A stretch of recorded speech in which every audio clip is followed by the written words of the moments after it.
from some sort of depressive episode in their lives. I used to sell depression medication quite a while ago, medication for schizophrenia, etc. And the numbers and the statistics are staggering. You know, if you have, out of the homeless population, right, about a third of the homeless population has some sort of mental health challenge, right? And these things, they kind of work hand in hand as to why they're homeless or to why people are having these challenges. So here's the thing that happens. Mental illness doesn't just happen in a vacuum, all right? I have a story I wanted to share with you guys. A friend of mine, a good friend of mine, told me he was in Columbus, Ohio, and he was doing business in Columbus and went in this area. I'm not familiar with Columbus, I don't really know this area, but he went to go get some pizza.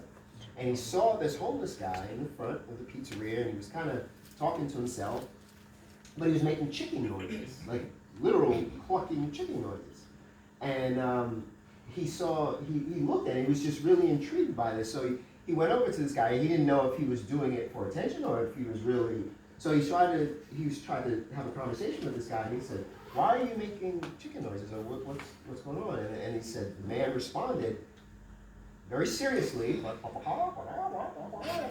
right? And the man was looking like, okay, all right.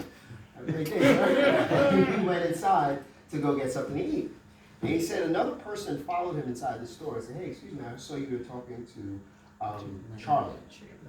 And he said, "Do you want to know the story why, he's doing that?" And he was like, "Yeah." He said, "You got to buy me a slice of pizza."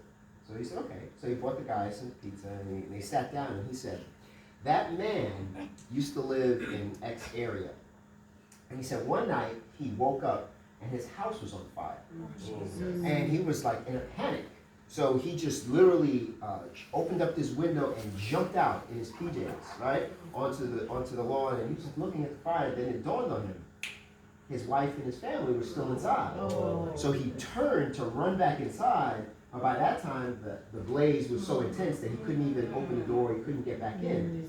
And obviously his wife and his children perished. And he said this man was grief-stricken. The fire department came, and then he was just sobbing uncontrollably. And then his brother-in-law came, which is his wife's sister. And the guy was crying. He said, "What happened? What happened? What happened?"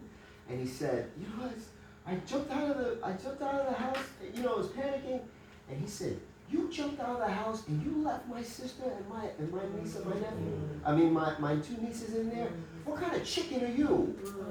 Right? And he said that man just snapped. And he says, from that day on, he's just been talking like a chicken.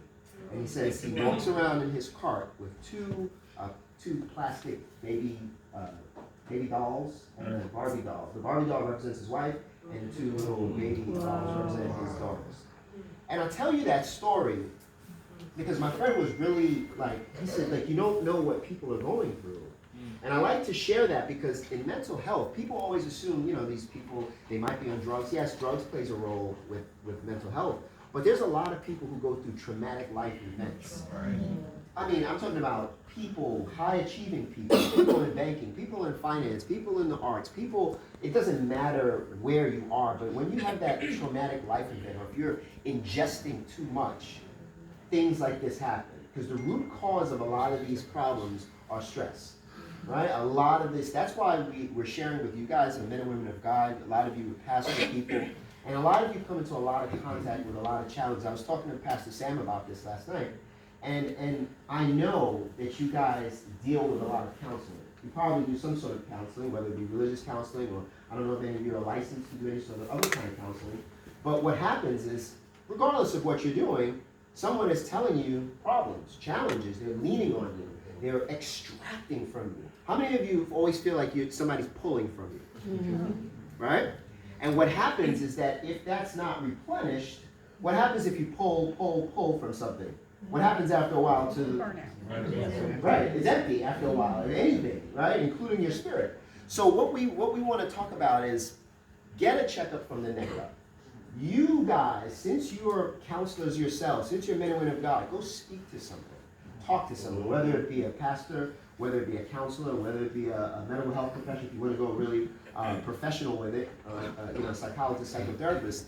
But these are the things that prevent you from allowing that that outside, those outside things from coming on the inside of you. All right, because one of the challenges and what's different from when you're working for God as opposed to when you're working in the secular world is I was in a lot of contact with a lot of regular psychologists and psychiatrists. And what they do is they mentally shut off. They shut off. They put themselves a clinical hat on, and when you come in, they just look at you very clinically and they deal with you clinically. That's their protective way. But even those people go to see someone. I can tell you, my wife and I, back in an early part